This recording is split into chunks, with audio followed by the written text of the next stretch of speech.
Victoria Sterling stands frozen outside David's apartment door, her hands trembling as she raises her fist to knock.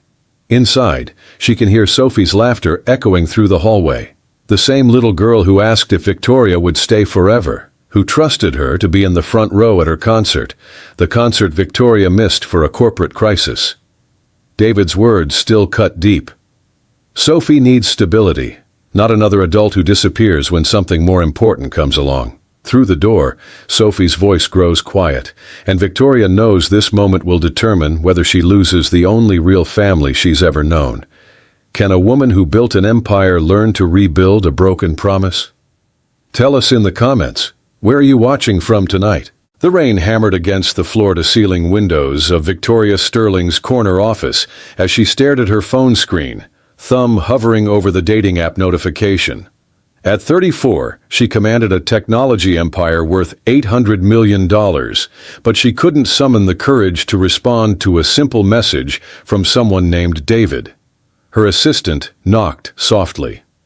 "Miss Sterling, your car is waiting downstairs for the Meridian Group dinner."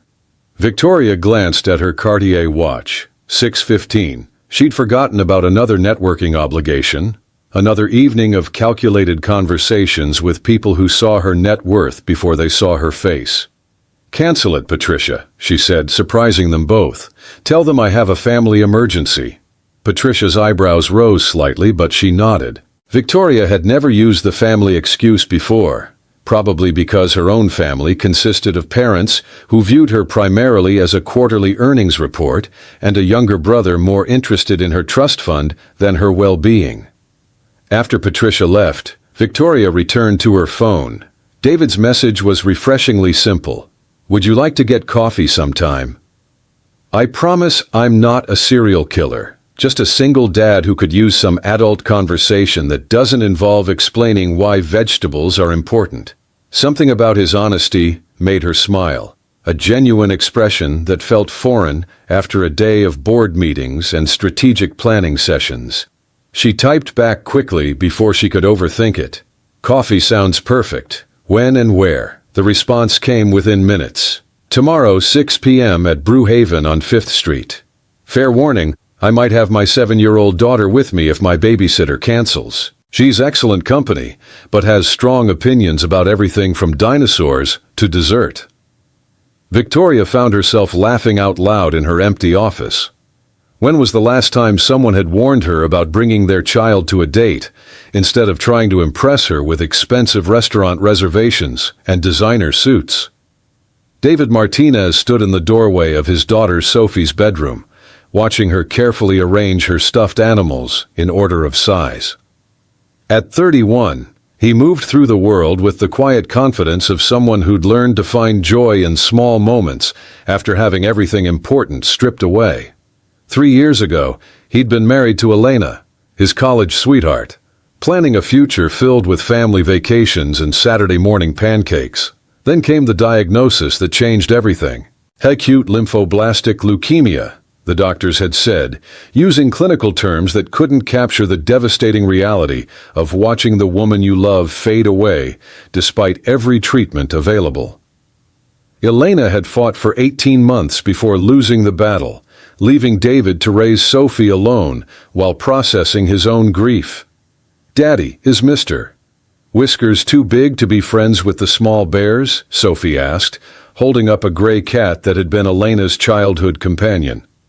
The question pulled David back to the present, to the warm reality of his daughter's voice and the cozy apartment they'd made into their sanctuary.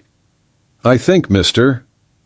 Whiskers can be friends with anyone he wants," David replied, settling on the edge of her bed. "Big or small doesn't matter for friendship." Sophie nodded solemnly, as if he'd shared profound wisdom. "Are you nervous about your coffee date tomorrow?" she asked with the directness only children possess. David had told her about meeting Victoria, wanting to be honest about the possibility of having new people in their lives. Sophie had taken the news with characteristic curiosity, asking practical questions about whether Victoria liked children and if she knew anything about art projects. "A little nervous," David admitted. "It's been a while since I've had coffee with someone new." Will you tell her about Mommy? Sophie asked, not with sadness but with the matter-of-fact acceptance she'd developed regarding her mother's death. If it feels right, David said carefully. He'd learned that children needed truth delivered in manageable portions. Some people like to know about the important people in our lives. Good, Sophie declared, apparently satisfied with this approach. Because Mommy was really important, and Victoria should know that we still love her even though she's in heaven.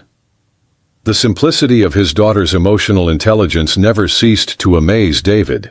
While adults struggled with the complexities of grief and new relationships, Sophie had somehow understood that love wasn't finite, that honoring Elena's memory didn't preclude opening their hearts to new people. The next evening, David arrived at Brew Haven 15 minutes early, his palms slightly damp despite the October chill.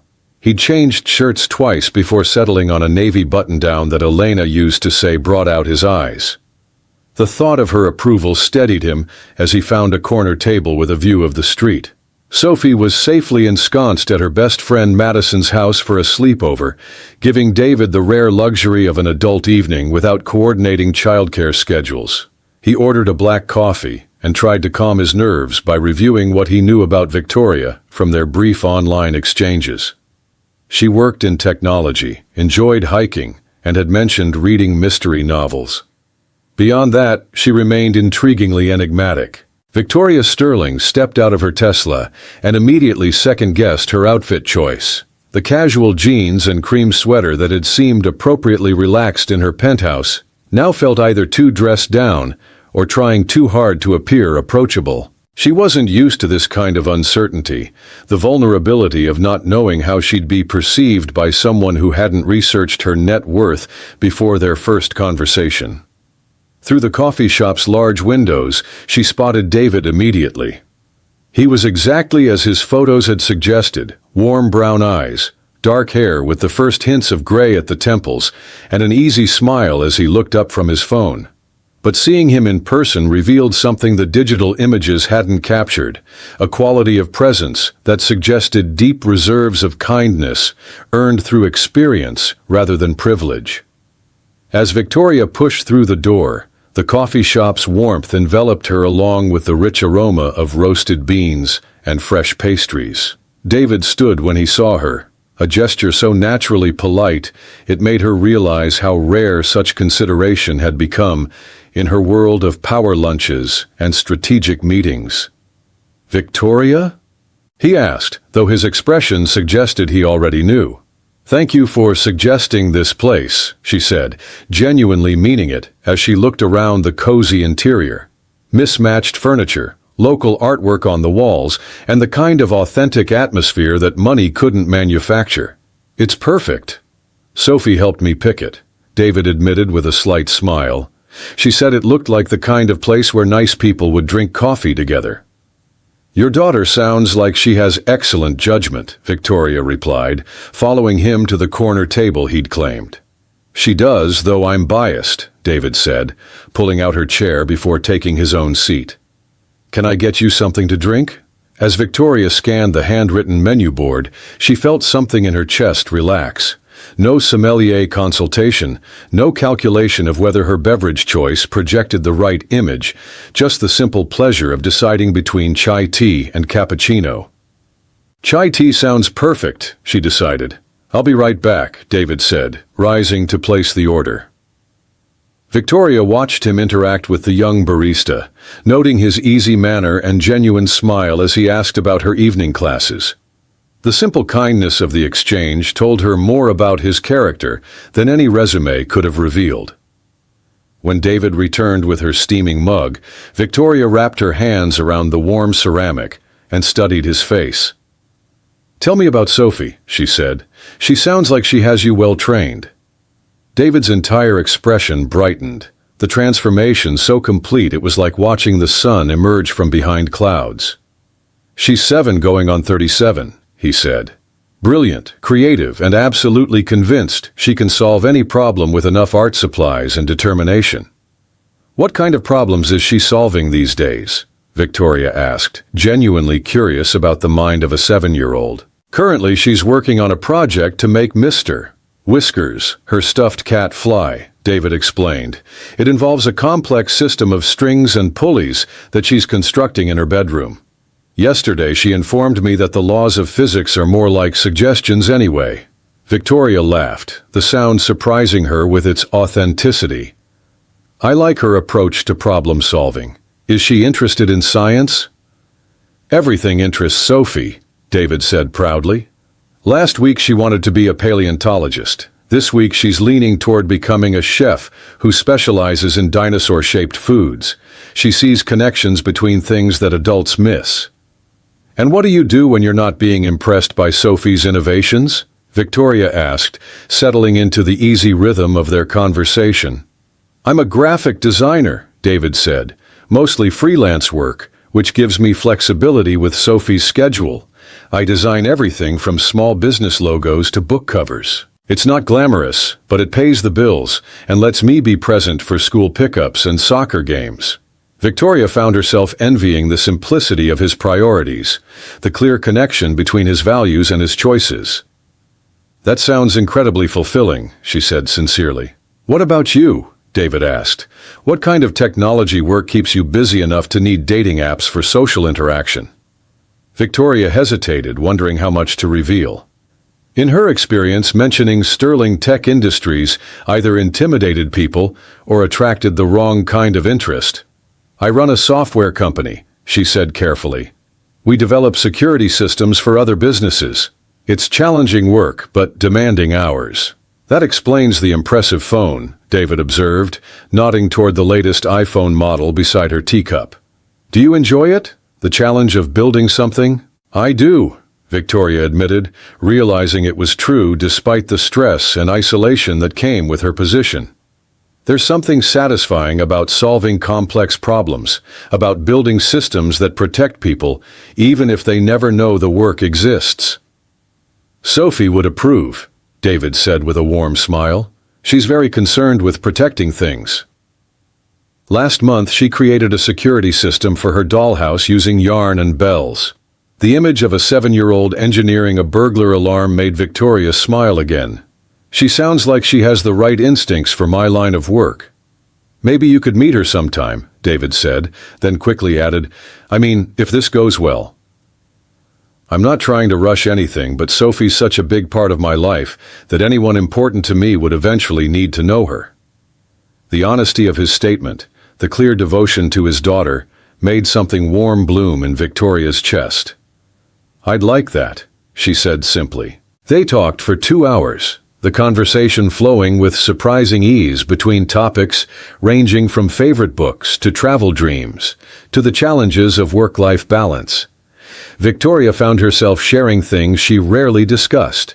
Her frustration with always being the only woman in board meetings, her struggle to maintain authentic relationships when people constantly calculated her net worth. David listened without judgment or advice, simply witnessing her experience with the kind of attention that felt revolutionary. Can I ask you something personal? Victoria said as the coffee shop began to empty around them. How do you do it? Raising Sophie alone while building a career. I can barely manage my own schedule, and I don't have anyone else depending on me. David's expression grew thoughtful. Honestly, some days I don't do it well, he admitted.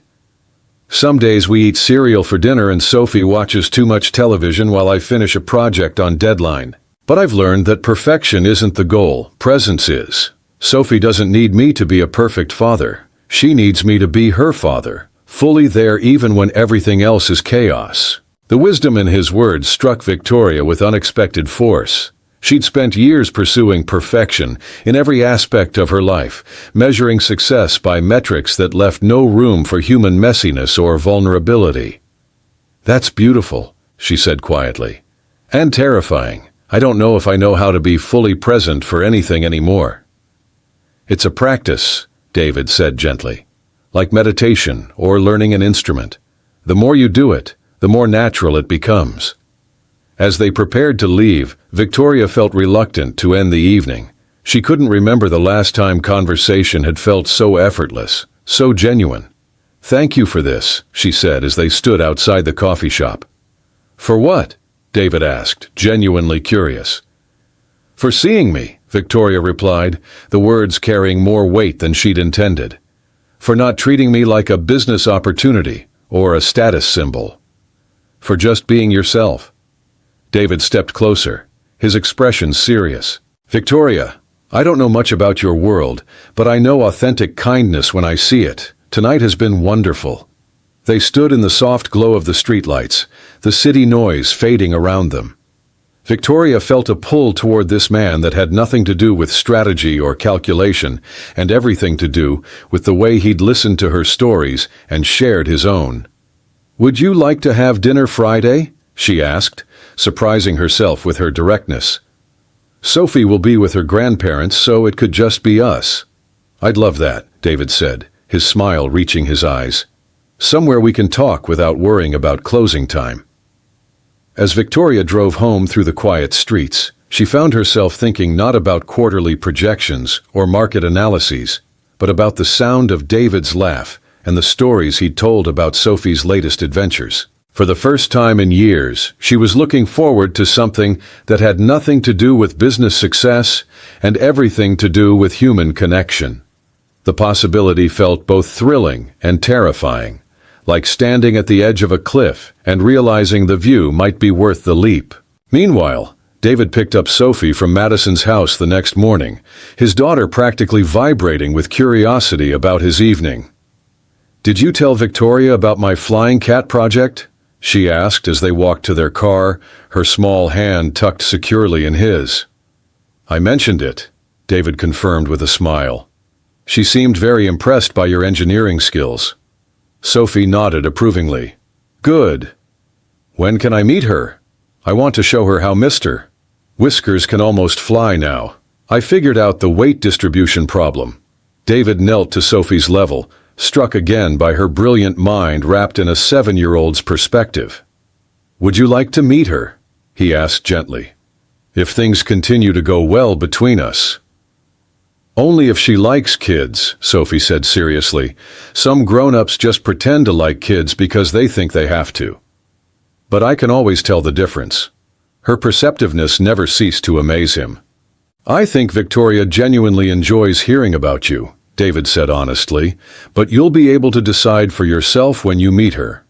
Okay, Sophie declared, satisfied with this arrangement, but I'm going to test her with my hardest riddles first. If she can't answer them, she's probably not smart enough for you, Daddy. David laughed, knowing Victoria had no idea what she was in for if she passed Sophie's rigorous evaluation process. The next few days found both Victoria and David navigating the unfamiliar territory of anticipation. Victoria caught herself checking her phone more frequently than usual, hoping for texts from David, while simultaneously questioning whether she was reading too much into their easy conversation. David found himself sharing details about his evening with Sophie, who offered increasingly elaborate suggestions for their upcoming dinner date, including a detailed drawing of what she thought Victoria might look like based on his descriptions. Friday arrived with unseasonable warmth for October, and Victoria spent an embarrassing amount of time choosing an outfit that struck the right balance between effort and casualness. She settled on a forest green dress that Elena had once complimented, a memory that brought both comfort and nervousness about honoring his past while exploring their potential future. Their dinner at Bellacourt was everything Victoria had hoped for, and nothing she'd expected. David had chosen the intimate Italian restaurant, not for its Michelin rating, but because, as he explained while they shared antipasti, Sophie had declared it the kind of place where people fall in love after seeing it in a movie. The observation proved remarkably accurate, as Victoria found herself captivated not just by David's stories, but by the way candlelight caught the gold flecks in his brown eyes. Sophie has been giving me dating advice all week, David admitted, twirling linguine around his fork with practiced ease. Yesterday she informed me that I should ask you about your favorite color, because it reveals important information about your personality. Victoria laughed, the sound drawing glances from nearby tables. And what did her research conclude about favorite colors? Blue means you're trustworthy, green means you're creative, red means you're passionate, and purple means you're mysterious, David recited solemnly. She's very thorough in her analysis. What happens if someone likes multiple colors? Victoria asked, genuinely curious about 7-year-old logic. Then they're complicated, which Sophie says is usually good because simple people are boring, David replied, his smile widening. She's developing quite sophisticated theories about human nature. The ease of their conversation continued throughout dinner, meandering through childhood memories, professional challenges, and dreams that felt safe to share in the warm glow of wine and mutual attraction. Victoria found herself admitting things she'd never voiced aloud, her fear that success had isolated her from genuine human connection, her worry that she'd forgotten how to be vulnerable enough for love. Vulnerability isn't about forgetting how to protect yourself, David said thoughtfully, reaching across the table to briefly touch her hand. It's about choosing when to lower your defenses because you trust someone enough to risk being seen. His words resonated deeper than Victoria expected, carrying weight that suggested hard-earned wisdom. "How did you learn that?" she asked softly. David was quiet for a moment, his fingers tracing patterns on the white tablecloth. "Elena taught me, though I didn't understand it until after she was gone. During her illness, she insisted on staying open to joy, even when she was fighting for her life. She said, closing her heart to protect it would mean the cancer had won, even if her body survived." The mention of his late wife created a moment of profound intimacy. Victoria felt honored that he would share something so personal, while simultaneously wondering if she could ever measure up to a love that had transcended mortality. "She sounds extraordinary," Victoria said, meaning it completely. "Sophie is lucky to have inherited her mother's wisdom along with your strength." "Thank you for saying that," David replied, his voice thick with emotion. "Some people get uncomfortable when I mention Elena, as if loving her memory somehow diminishes my capacity for new feelings." Victoria shook her head firmly. "Love isn't a finite resource. Elena helped shape who you are, which makes her part of what I'm drawn to in you." The honesty of her statement surprised them both, creating a bridge across the space between their different worlds. As they lingered over tiramisu and espresso, Victoria felt something shifting inside her chest, walls she'd spent years constructing beginning to lower in response to David's gentle authenticity. The evening ended with a walk through downtown, their hands finding each other naturally as they strolled past shop windows and late-night cafes. Victoria couldn't remember the last time she'd walked anywhere without a destination or timeline. The simple pleasure of moving through the world beside someone who made her feel simultaneously energized and peaceful. "Can I see you again?" David asked as they reached her car, though his expression suggested he already knew her answer. "I'd like that very much," Victoria replied, turning to face him fully. "But David, I should tell you something about my work situation. It's more complicated than I initially explained." David studied her face in the soft glow of the streetlight. "How complicated?"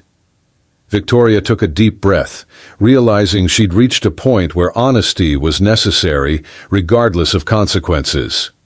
"I'm not just an employee at a software company. I own Sterling Tech Industries. I'm the CEO." She watched David's expression carefully, bracing for the shift she'd seen so many times before, the moment when people recalculated her worth and began treating her like a prize to be won rather than a person to be known. Instead, David simply nodded slowly. "That explains the confidence," he said thoughtfully, "and probably why you seemed surprised when I suggested splitting the check at coffee." "You're not bothered that I wasn't completely honest?" Victoria asked, uncertain how to interpret his calm reaction. "You were protecting yourself," David replied simply. "I imagine being a successful woman in business comes with complications I can't fully understand. Besides, what matters to me isn't what you do for work. It's who you are when you're not working." The acceptance in his voice made Victoria's throat tight with unexpected emotion. "Most people either want something from me or feel intimidated by what I've accomplished."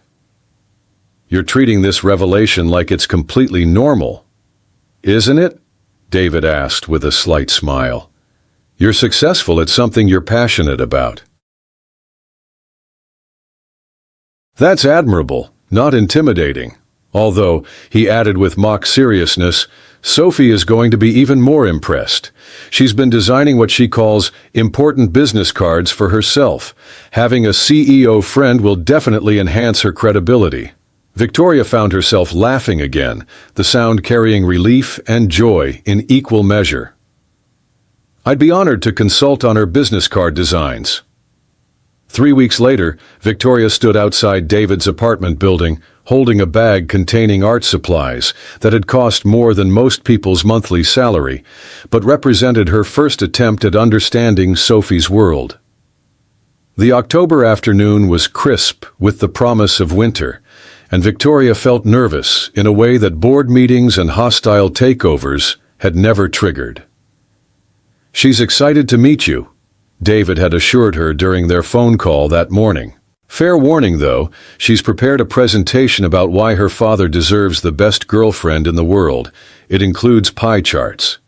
The thought of a 7-year-old creating pie charts in her honor was both endearing and terrifying.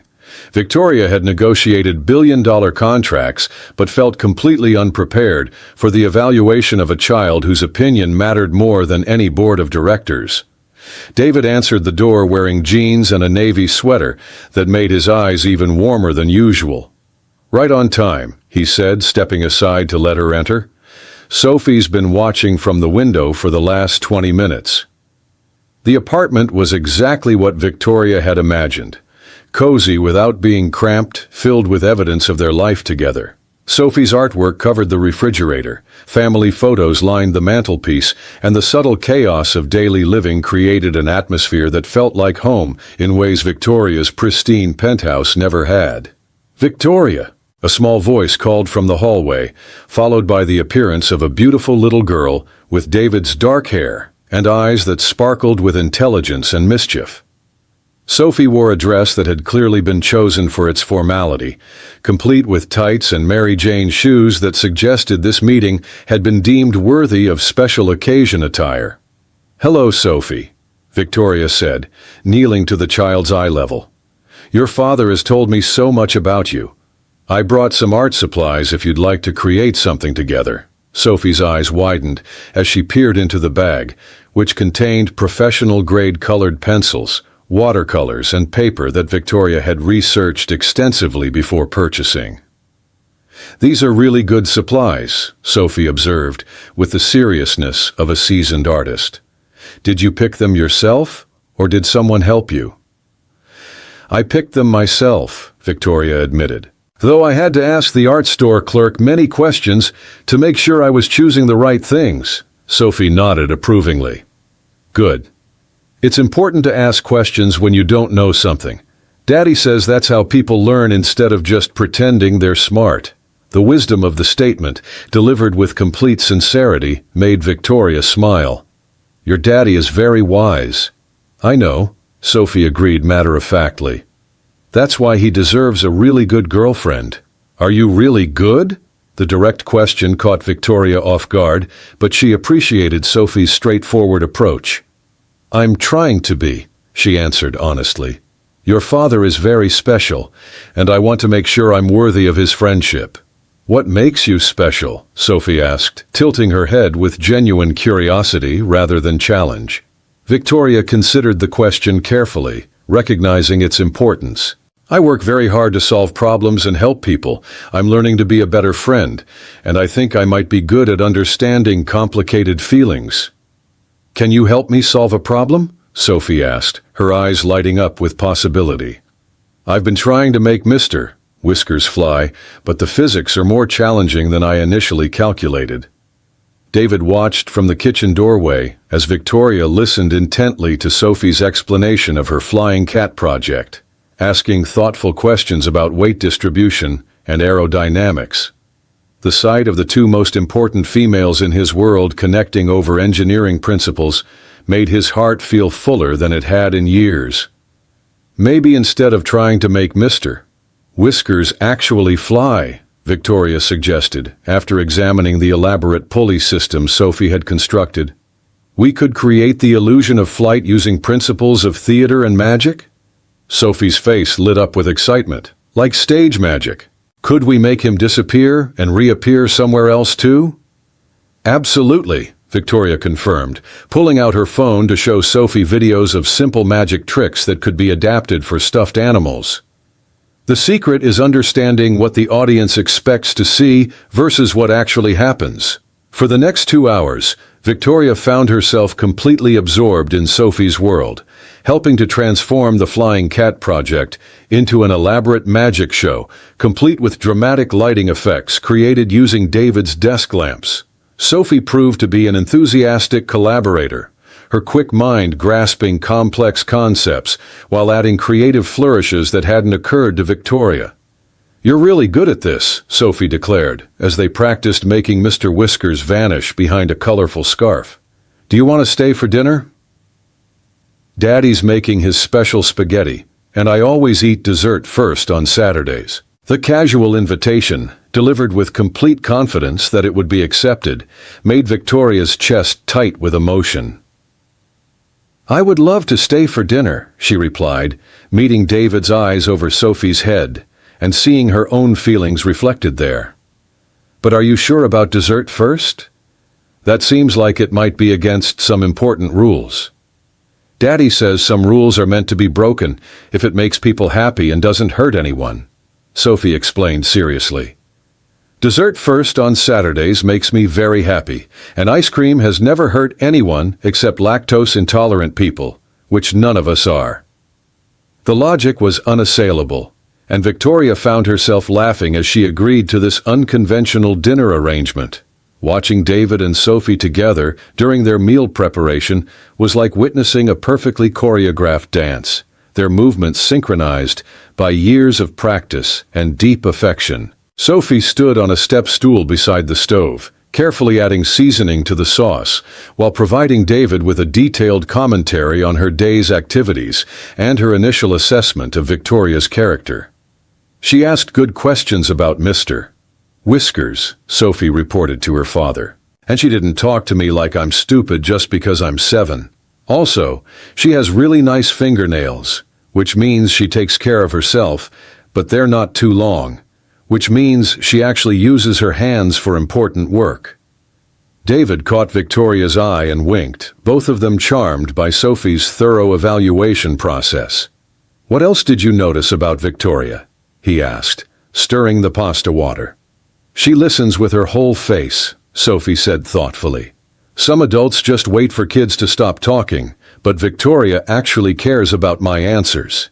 And she knows about engineering and magic, which is a very good combination for someone who wants to date my daddy." The straightforward assessment made Victoria feel as though she'd passed some crucial test she hadn't known she was taking.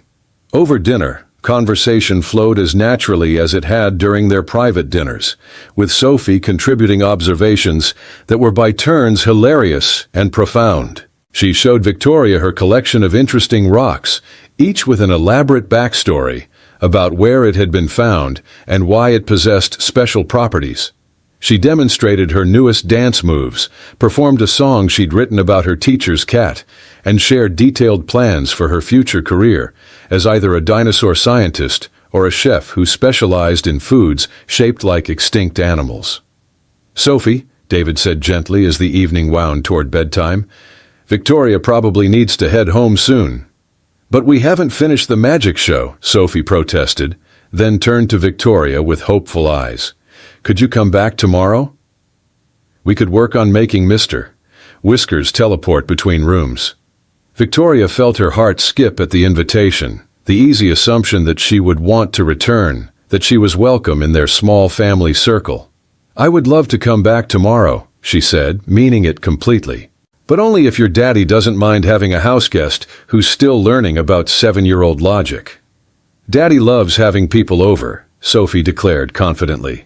"He gets lonely sometimes when it's just us, even though he pretends he doesn't. I can always tell because he makes extra food and looks sad when there are leftovers."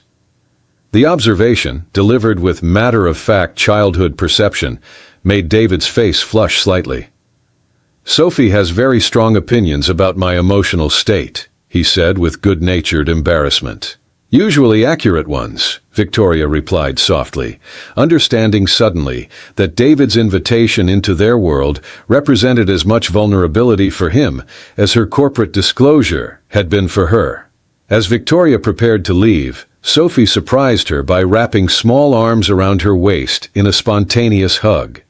"Thank you for helping with Mr. Whiskers," she whispered against Victoria's sweater. "And thank you for making Daddy smile the way he used to smile in the pictures with Mommy." The words hit Victoria with unexpected force, carrying the weight of a child's observation about healing and hope. She knelt to return Sophie's embrace, feeling honored to be trusted with such precious confidence. "Thank you for sharing your magic with me," she whispered back. "I can't wait to see what Mr. Whiskers learns to do next." Later, as David walked her to her car, Victoria felt the evening settling around them like a warm blanket. "Sophie is extraordinary," she said, meaning it completely. "I understand now why everything you do centers around her well-being."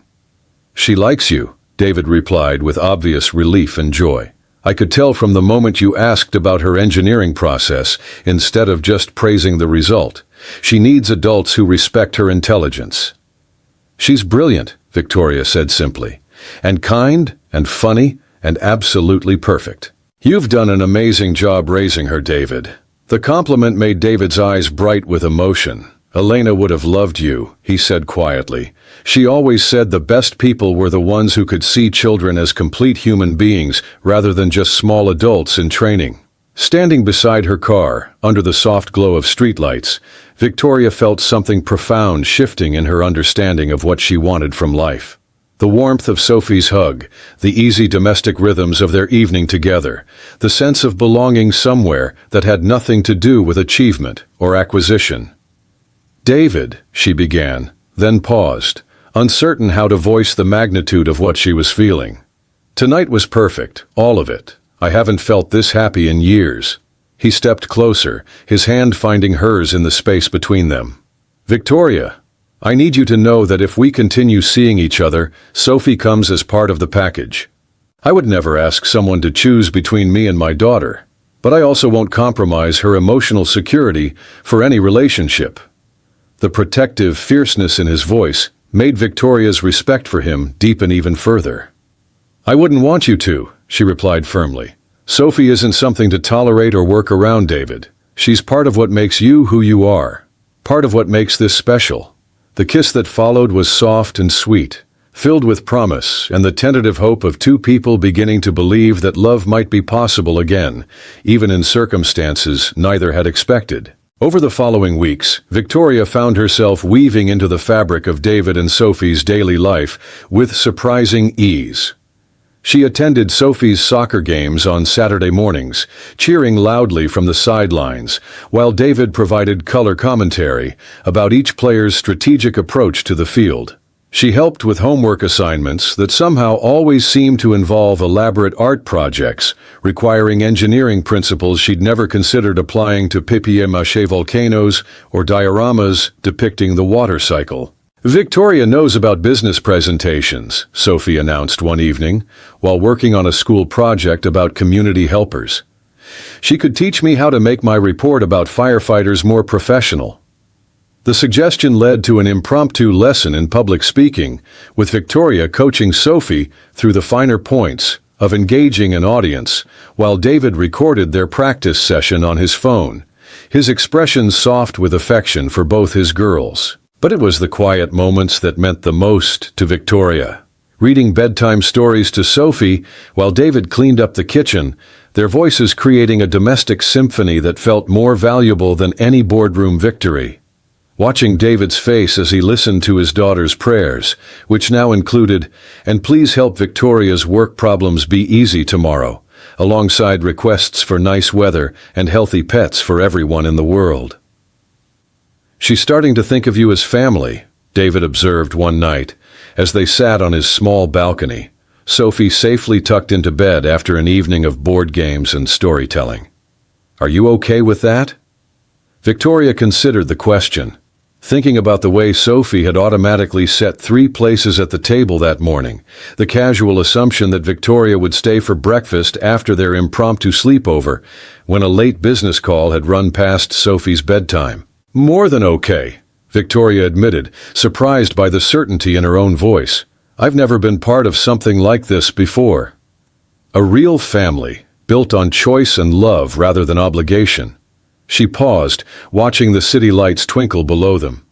"Sometimes I wake up afraid I'll do something to break it." David reached for her hand, his fingers warm and steady against hers. "Love isn't that fragile, Victoria.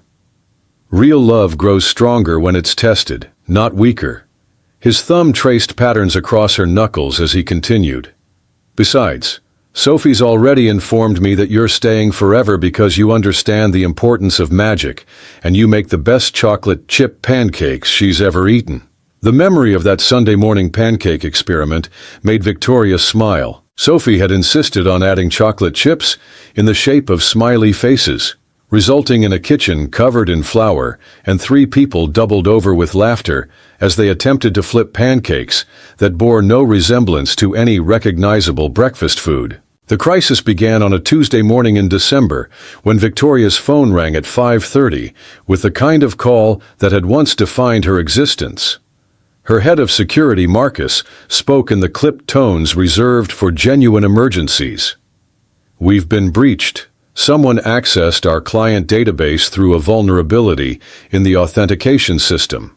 3 major government contracts are threatening to pull out unless we can prove the breach was contained within 24 hours. Victoria sat up in bed, her mind immediately shifting into crisis management mode, even as her heart sank at the implications. Sterling Tech's reputation had been built on absolute security, and a data breach could destroy everything she'd spent 15 years creating. "I'll be there in 30 minutes, she said, already mentally cataloging the calls she'd need to make, the damage control measures that would consume every waking hour for the foreseeable future. As she hung up, Victoria realized, with growing dread, that today was Sophie's winter concert, the event the 7-year-old had been preparing for all month. She was supposed to pick up David and Sophie at 6 that evening, had promised to sit in the front row while Sophie performed her solo in the school choir's rendition of Winter Wonderland. The thought of disappointing Sophie made Victoria's chest tight with guilt, but the reality of her situation offered no alternatives. By noon, Victoria's office resembled a war room. Teams of cybersecurity specialists worked frantically to identify the source of the breach, while lawyers prepared statements for regulatory agencies and public relations specialists crafted messages to reassure clients. Victoria found herself at the center of it all, making rapid-fire decisions about everything from technical protocols to media strategy. The vulnerability appears to have been exploited using insider knowledge, Marcus reported during their 3rd emergency briefing of the day. Someone with legitimate access credentials provided information that allowed external hackers to bypass our security measures. The news made Victoria's blood run cold. A data breach was catastrophic enough, but the possibility of corporate espionage or employee betrayal added layers of complexity that could take weeks to unravel. At 3 o'clock, David called. Victoria stared at his name on her phone screen, knowing she couldn't answer without explaining why she wouldn't be at Sophie's concert. She let it go to voicemail, promising herself she'd call back as soon as the current crisis meeting ended. An hour later, he called again. This time, Victoria stepped into her private bathroom to take the call, needing a moment away from the chaos consuming her office. "David, I'm so sorry," she began before he could speak. "There's been a major security breach at the company. I don't think I can make it to Sophie's concert tonight." The silence on the other end of the line stretched long enough that Victoria wondered if the call had dropped.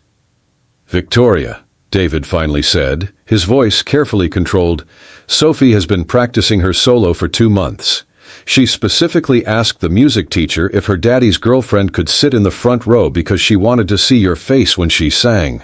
The image of Sophie's excited preparation, her careful explanations of which songs the choir would perform and which moments Victoria absolutely couldn't miss, made Victoria's throat tight with regret. I know, and I'm heartbroken to miss it. But David, if I can't contain this breach, the company could be destroyed. Hundreds of people could lose their jobs. And Sophie could lose her faith in the adults who make promises to her, David replied quietly. Victoria, I understand that work crises happen, but this is bigger than one concert. This is about whether you can be present for the people who matter when they need you most. The words hit Victoria like a physical blow, forcing her to confront the truth she'd been avoiding. For the past 2 months, she'd been playing at family life, showing up for the easy moments while maintaining the escape hatch of her corporate identity whenever real sacrifice was required. What are you saying? She asked, though she feared she already knew. I'm saying that Sophie needs stability, not another adult who disappears when something more important comes along, David said, pain evident in his voice. I can't let her get more attached to someone who will ultimately choose everything else over her. Victoria felt tears prick her eyes as the weight of his words settled over her. David, this isn't a choice between Sophie and work. This is an emergency that could destroy everything I've built. And Sophie is everything I've built, David replied simply.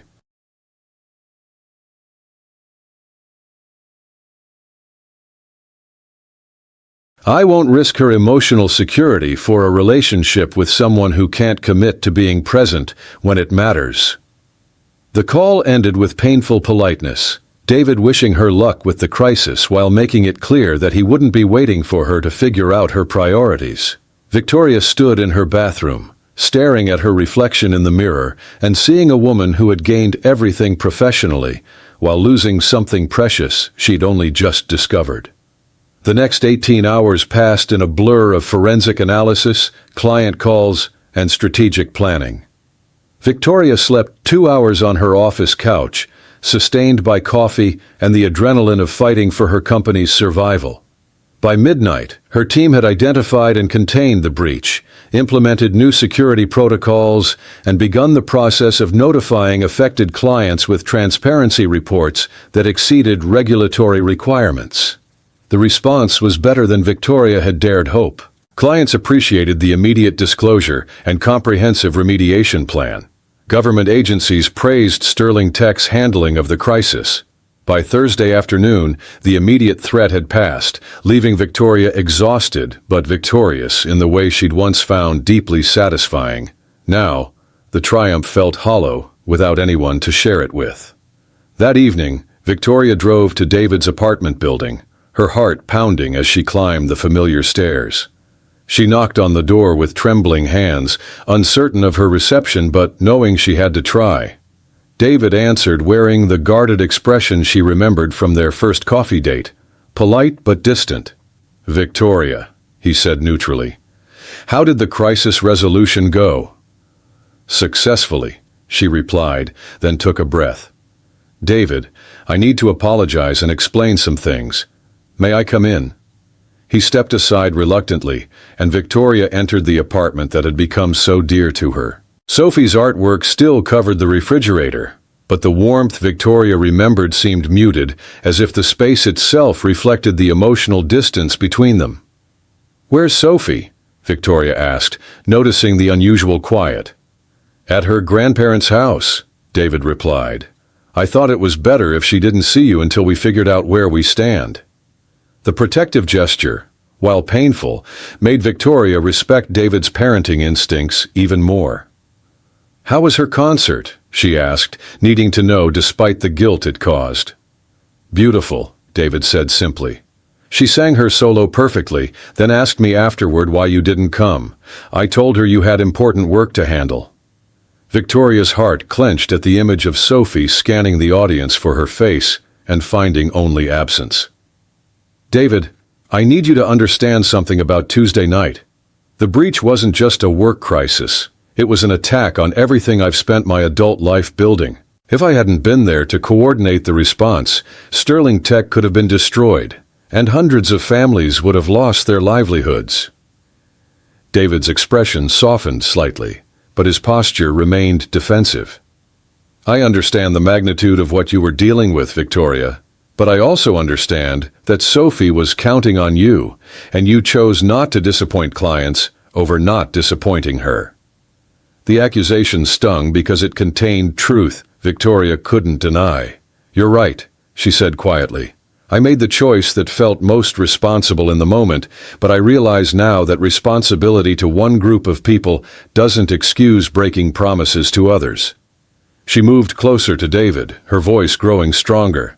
"But I also need you to understand that I've never had anyone in my life who expected me to prioritize personal relationships over professional obligations. Learning to balance those competing demands is going to take practice." David's defensiveness wavered slightly. "Victoria, I'm not asking you to choose Sophie over your career. I'm asking whether you can learn to see her needs as equal to your other responsibilities, not secondary to them." "I want to learn," Victoria said earnestly. "David, these past few months with you and Sophie have been the happiest of my life. Not because they were easy, but because they were real in ways I'd forgotten were possible. I don't want to lose that because I haven't figured out how to balance everything perfectly yet." "It's not about perfection," David replied, his voice gentling. "It's about commitment. Sophie has already lost one important woman in her life through circumstances beyond anyone's control.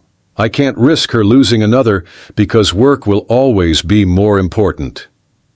Victoria felt the weight of his fear, understanding suddenly that David's protection of Sophie came from his own trauma of loss. "What if work wasn't always more important?" she asked quietly.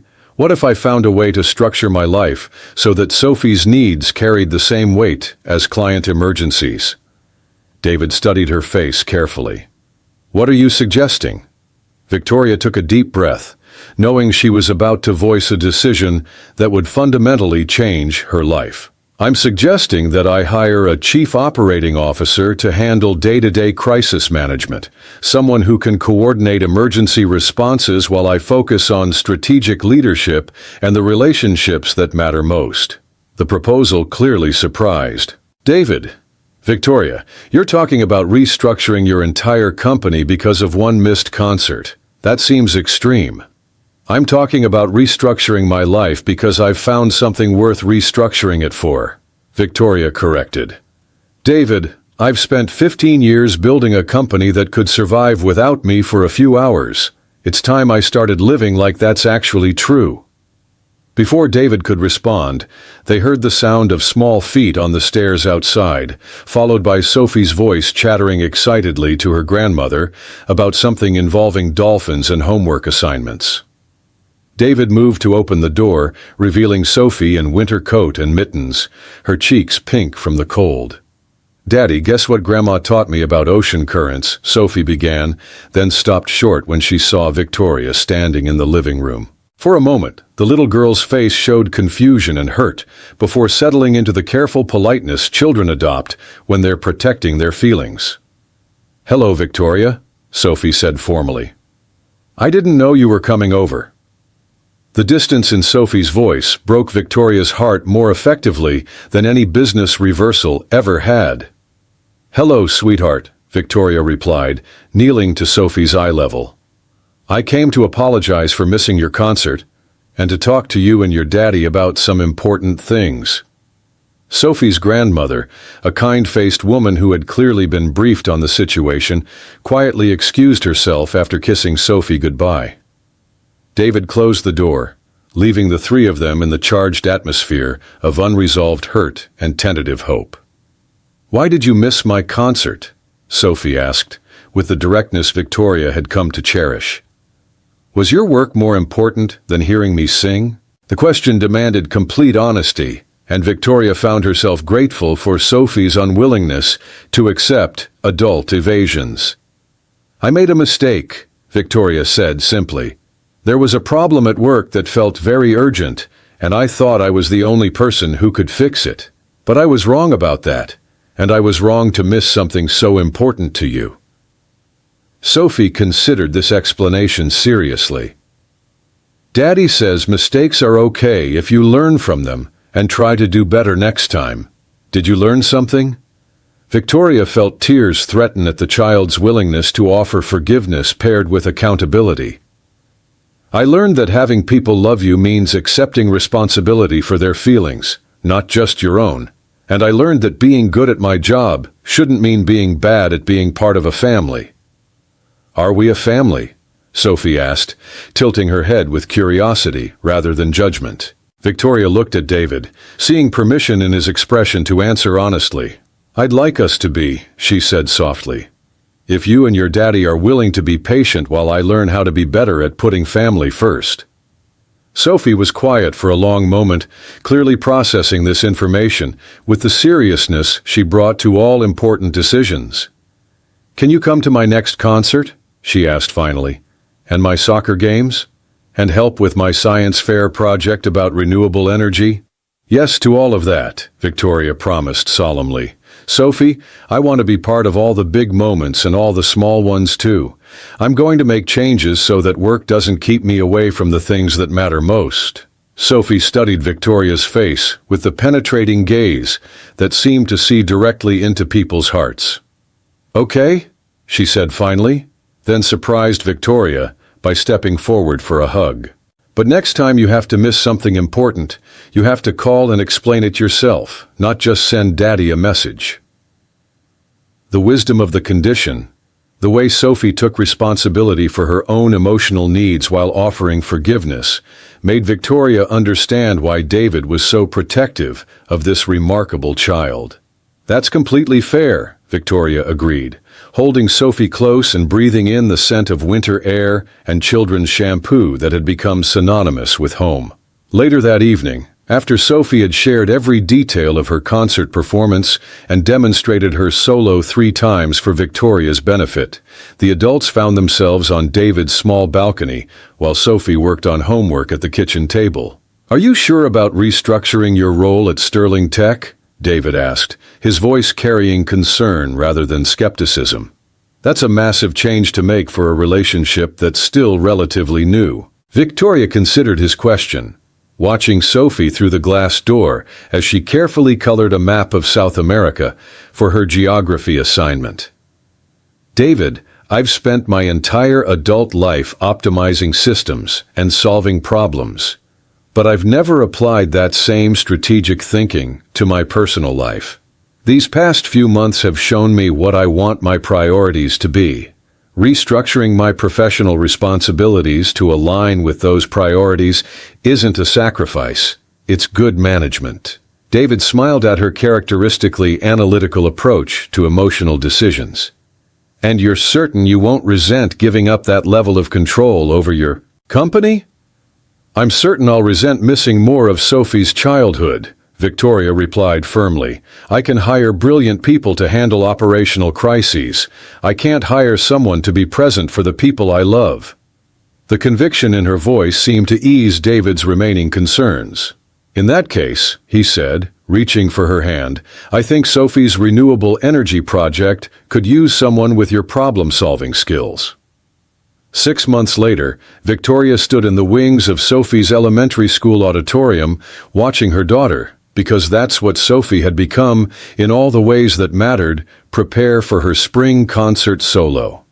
This time, Victoria had blocked out the entire evening on her calendar, delegated all urgent calls to her chief operating officer, and arrived early enough to help Sophie with her stage makeup. Are you nervous, sweetheart? Victoria whispered as they waited for Sophie's cue. A little, Sophie admitted, then looked up at Victoria with a smile that lit up her entire face.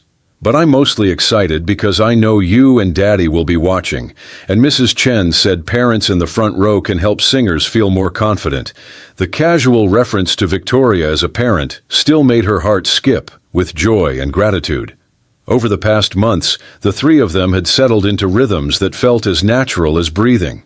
School pickups and bedtime stories, soccer games and homework help, family dinners and lazy Sunday mornings that stretched into elaborate art projects or impromptu dance parties in the living room. We'll be right there in the front row, Victoria promised, straightening Sophie's choir dress and tucking a loose curl behind her ear.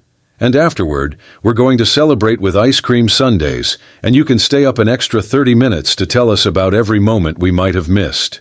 Even the part where Tommy Morrison forgot his line and started talking about his pet hamster instead, Sophie asked, with 8-year-old glee at the prospect of sharing every detail. Especially that part, Victoria confirmed solemnly. As Sophie took the stage and began her solo, her clear voice filling the auditorium with a song about spring flowers and new beginnings, Victoria felt David's hand find hers in the darkness. They sat together in the front row, exactly where they had promised to be, watching the little girl who had taught them both that the most important promises were the ones that seemed small, but created the foundation for everything else. When Sophie finished her solo and beamed directly at them from the stage, Victoria understood with perfect clarity that she had found something worth restructuring her entire life around. Not just love, but the daily choice to show up for it. To prioritize presence over productivity, to measure success by the light in a child's eyes when she knew the adults in her life would keep their word. After the concert, as they walked to the car with Sophie chattering excitedly between them, Victoria's phone buzzed with what would once have been an urgent client crisis. She glanced at the screen, smiled, and turned the phone off without reading the message. "Important call?" David asked, noticing her action. "Nothing that can't wait until tomorrow," Victoria replied, lifting Sophie onto her shoulders for a piggyback ride to the car. "I have more important things to focus on right now."